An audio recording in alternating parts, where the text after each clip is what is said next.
magluto tayo ng kainit tabas kaldero. Kaha di ay. Magluto tayo ng giniling or picadillo.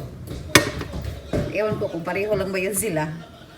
So, nandito yung mga ano ko guys, mga kagamitan ko. Lagay tayo ng kunting oil. Yan. Tapos, ito na yung meat natin.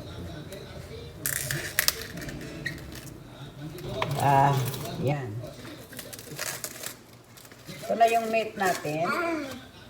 Nak, stay away nak. Nasa na siya. Basta makakita kayo na siya na ay video.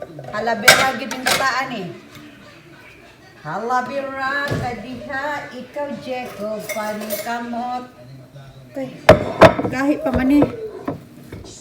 Okay, ginoko. Kahit pa man di ay ni. Ako man